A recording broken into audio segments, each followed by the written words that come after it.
I thought I would use this last lesson in this course to show you some other ways that I use my impulse heat sealer. Because once you have a tool like this in your possession, you just start finding other ways to use it.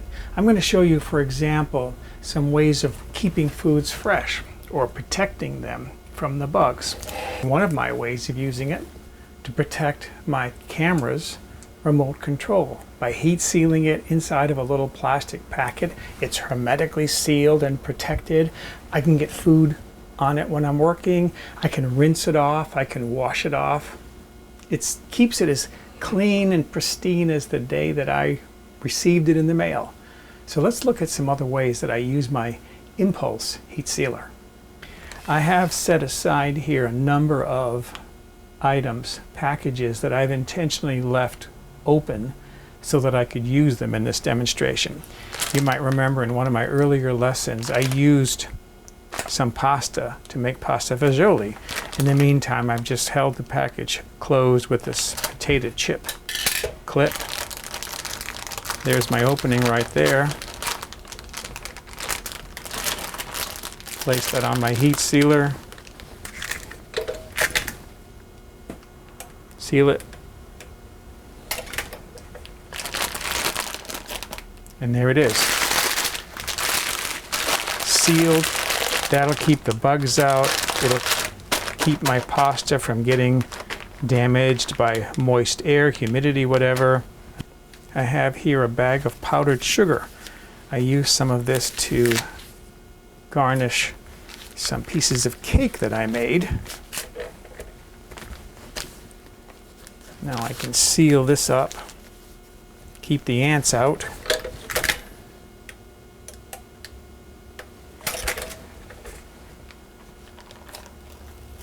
There it is, nicely sealed. That's protected. I don't have to worry about that. Now, have you ever opened a package of brown sugar, either a box or a bag that you've had sealed with a clip? It's been up in the cupboard for a few weeks or a few months, and what do you find in the package? A big, hard lump of sugar. It's no longer loose sugar anymore. Some people will put their brown sugar in a Ziploc bag, which works, but it's already in a bag. So, to protect my brown sugar, what I have left over, I use this in a cake. Again, I heat seal it, can put this in the cupboard. I know the ants aren't going to get to it, and I know moisture isn't going to turn this into a big, hard lump of sugar. I have some wild rice here. I like to use it sometimes inside of stuffing, inside of a turkey or a chicken. Sometimes I'll mix 3 rices, white rice, brown rice, and wild rice in the same pot and serve that as a side dish.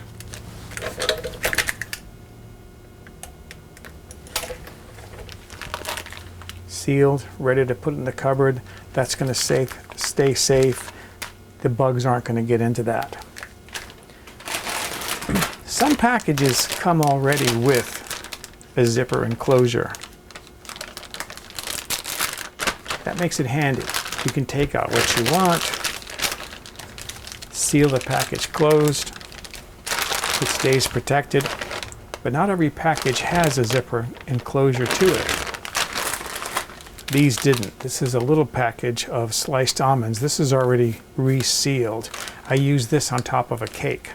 I put the sliced almonds on top of the batter before it went into the oven, and the cake came out finished. I just had to dust it with some powdered sugar for serving.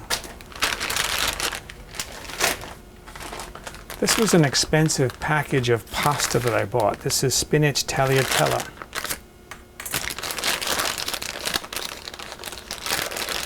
It's dried in what they call nests, these little round nests. I like to use colored pasta in some dishes when I'm using a white sauce, because putting a white sauce like Alfredo sauce on white pasta, it doesn't have a nice eye appeal to it.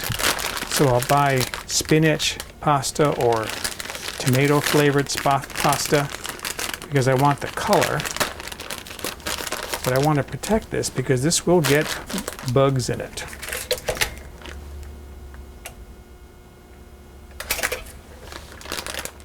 That's sealed shut. I can put that away. I don't have to worry about bugs getting into this. If you're wondering about this paper that I have on my heat sealer, this is parchment paper that I stapled around this top piece. I find that it releases from the plastic a little bit better if I have some paper on there. I'm not going to open this up, but I just bought a big bag of pecans because I'm going to make some pecan biscotti.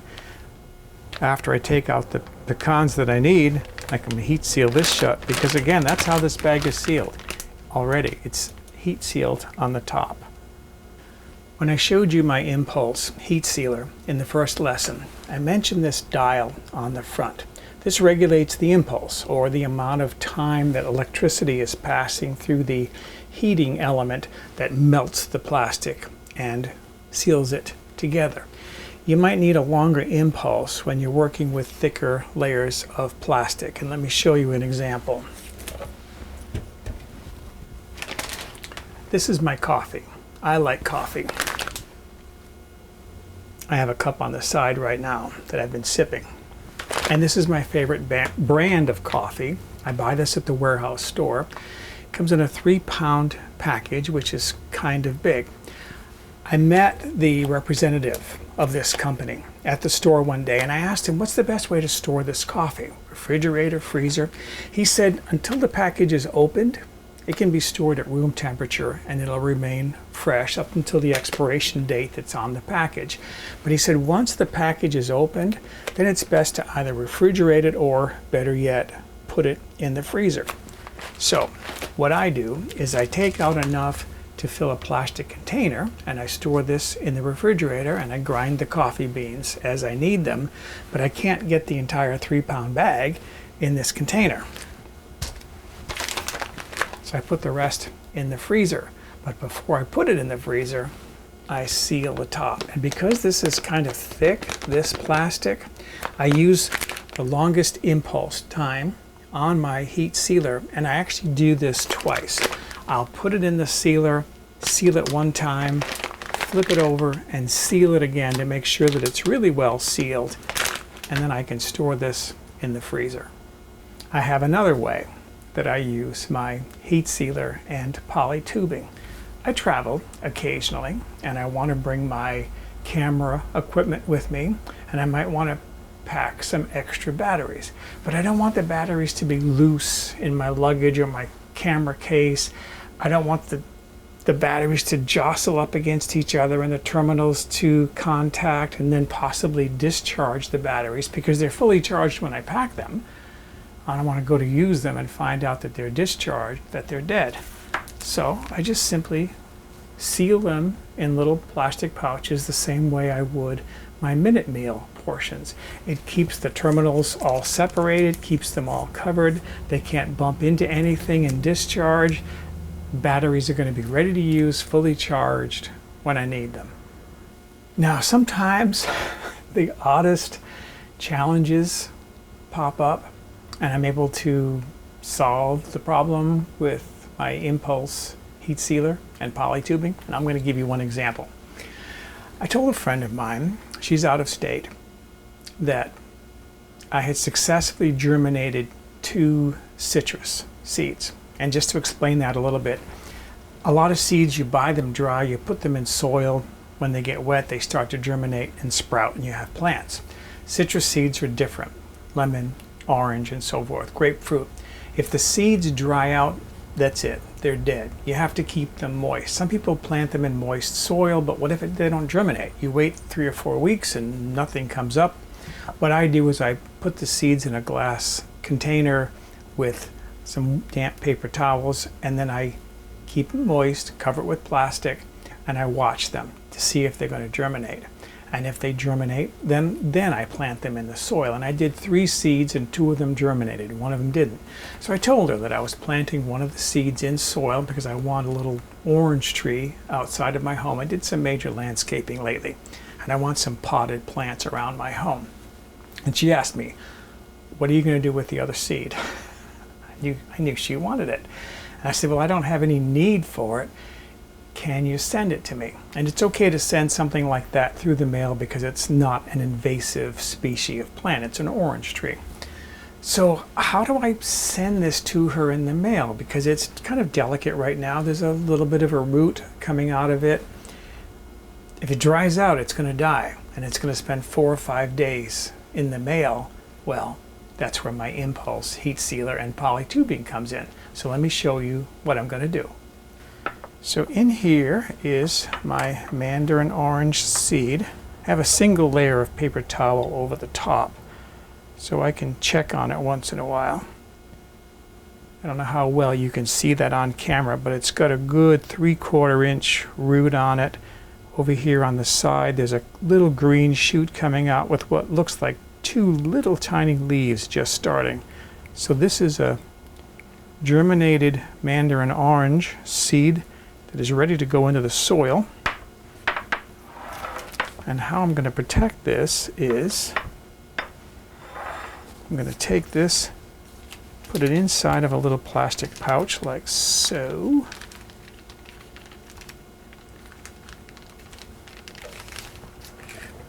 And then place it on my heat sealer. Seal it. And now that moisture is all protected in there. It's held in there. I can put this in a box with some sort of soft packaging. I have some polyester batting. That might be good in there. That'll protect that, hopefully that root and the leaf from being damaged. Can mail this to her. She can put it in soil. It's a weird thing to use an impulse sealer for, but these are the kind of odd things that come up sometimes, and you think, oh, I can do that. All I need is my impulse heat sealer and some plastic polytubing. So in summary, I have shown you several ways that I use my impulse heat sealer and polytubing, but I would say probably 99% of the time I'm using them for my minute meals. Almost all the meals that I eat are minute meals. I like the speed. I can go, and I showed you, I can go from freezer to a plate in under 6 minutes. I did that in the first lesson. I like the convenience. There's almost no washing up to do. No pots and pans on the stove. All I have to wash is a plate and a fork, and sometimes a knife if I use one. I like the nutrition. I get the USDA recommendation of 3 ounces of a protein portion plus 2 vegetables. I weigh mine at 4 ounces each. I like the controlled portions. There's no leftovers to put in the refrigerator, and there are no leftovers to go back and get second helpings or even a third helping of food. I mentioned in the first lesson that I lost a lot of weight. As of today, I've lost 60 pounds, and I attribute a lot of that to the fact that I'm eating controlled portions in my minute meals. There's convenience. Now, yes, there's a lot of work involved up front. I can spend a whole day cooking to stock my freezer with minute meals. But once that cooking is done, I've shown you, I can go weeks, sometimes months, without having to do any cooking. All I have to do is just put portions in the microwave, warm them, put them on a plate. It's that simple. Whether you'll be interested enough in minute meals to invest in the materials you need, that's up to you, but I think it's well worth it. It has certainly turned my life around, both in terms of my health and in terms of convenience. So that's my course on minute meals.